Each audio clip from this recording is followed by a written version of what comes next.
پاپوش بابا وہ مسجد نبوی صلی اللہ علیہ وسلم کے دروازوں پر جوتوں کی رکھوالی کرتے ہیں۔ پاکستان کے ہیں لیکن اب مدینہ منورہ میں ہی مقیم ہو گئے ہیں۔ آپ کو ان کی بزرگی کا کیسے علم ہوا؟ میں نے پوچھا۔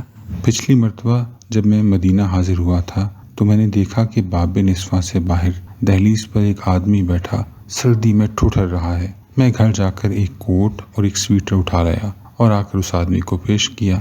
اس نے قبول کیا۔ میں نے پوچھا، آپ کا ٹھکانہ کون سا ہے؟ بولا، صبح و شام یہیں پڑا رہتا ہوں، آج تک مسجد نبوی صلی اللہ علیہ وسلم میں داخل ہونے کی ہمت نہیں پڑی، جب حضور صلی اللہ علیہ وسلم خود بلائیں گے تو حاضری دوں گا۔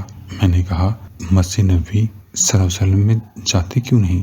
بولا، جانے لگتا ہوں تو احساس گناہ اس حد تک طاری ہو جاتا ہے کہ خود کو کتا دیکھنے لگتا ہوں، اس حالت میں داخل ہونے کی جرات کیسے کر سکتا ہوں؟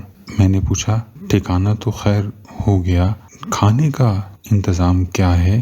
بولا، یہاں اس کا ذکر نہیں، یہاں ایک ولی بلیوں کے لیے کھانا اکٹھا کرنے پر معمول ہے۔ وہ سارا دن ٹوکری سر پر اٹھائے پھرتا ہے، جگہ جگہ سے کھانے کے ٹکڑے اکٹھے کرتا رہتا ہے، اور پھر جب کھانے کے وقت وہ ٹوکری لے کر آتا ہے تو مدینے کی ساری بلیاں میاؤں میاؤں کرتی ہوئی اکٹھی ہو جاتی ہیں۔ جس شہر میں بلیوں کا اتنا انتظام ہے وہاں انسان کیسے بھوکا رہ سکتا ہے؟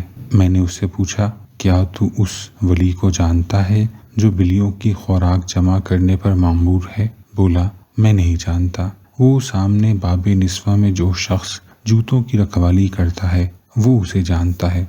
تو جوتوں کے رکھوالی سے واقف ہے کیا؟ میں نے پوچھا۔ نہیں، وہ بولا، میں یہاں دن رات جو پڑا رہتا ہوں۔ میں نے اسے اکثر احکامات جاری کرتے ہوئے دیکھا ہے۔ یہ شخص انتظامیہ کا رکن معلوم پڑتا ہے۔ جب میں پہلے روز مدینہ منورہ میں پہنچا تھا، اس روز قدرت کی طبیعت ناساز تھی اور میں اکیلا مسجد نبوی صلی اللہ علیہ وسلم کا باہر ہی سے طواف کرتا رہا تھا۔ اس روز میں نے پاپوش چوکیدار کو غور سے دیکھا تھا۔ اس کی آنکھوں میں گویا ایٹم بم پھوٹ رہے تھے۔ اس نے مجھ پر ایک نگاہ ڈالی تھی۔ میں نے محسوس کیا تھا جیسے میں ذبح کیا ہوا بکرا تھا جو کسائی کی دکان پر سیخ سے ٹنگا ہوا تھا۔ میں نے قدرت کو اس ملاقات کی تفصیلات بتائیں تو ہنسنے لگے۔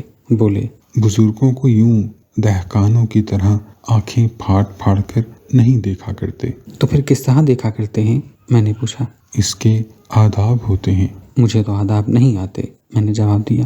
آپ یوں کریں کہ مدینہ منورہ کے قیام کے دوران جب بھی مسجد نبوی صلی اللہ علیہ وسلم میں داخل ہوں تو ہمیشہ باب نسواں سے داخل ہوں۔ وہ دروازہ تو عورتوں کے لیے مخصوص ہے۔ اگر میں مسلسل اس دروازے سے داخل ہوتا رہا تو کسی روز پٹ جاؤں گا۔ ممکن ہے پاپوش بابا خود اس بات پر ناراض ہو جائیں۔ نہیں، قدرت نے کہا، مناسب احترام اور عزت سے باب نسواں سے گزریے، پاپوش بابا کو سلام کیجیے، لیکن ٹکٹکی باندھ کر ان کی طرف نہ دیکھیے، اور جب آپ مسجد نبوی صلی اللہ علیہ وسلم سے باہر آئیں تو ہر بار انہیں ایک ریال پیش کیجیے۔ اس روز سے میرا یہ معمول ہو گیا کہ باب نسواں سے مسجد نبوی صلی اللہ علیہ وسلم میں داخل ہوتا، آنکھیں جھکا کر پاپوش بابا کو سلام کرتا اور واپسی پر انہیں ایک ریال پیش کرتا۔ چونکہ دن میں کئی ایک بار مسجد نبوی صلی اللہ علیہ وسلم میں جاتا تھا، لہٰذا دوسرے ہی دن پاپوش بابا نے بات بھانپ لی۔ انہوں نے غور سے دیکھا، لیکن میں ان کی نگاہ سے اس قدر خائف تھا کہ میں نے اپنی نظریں ان کے قدموں پر مرکوز کیے رکھی۔ ہاں، میں نے کہا، میں نے باب نسواں کے پاپوش بابا کو ایک نظر دیکھا ہے، دوسری نظر ڈالنے کی مجھ میں ہمت نہیں پڑی۔ قدرت ہنس پڑے۔ کیا محافظان مسجد نبوی صلی اللہ علیہ وسلم اور پاپوش بابا میں کوئی مناسبت نظر آئی؟ نہیں، میں نے کہا، پاپوش بابا کے چہرے پر کڑا پن ضرور ہے، لیکن جمود نہیں، خشونت ہے، لیکن بے حسی نہیں۔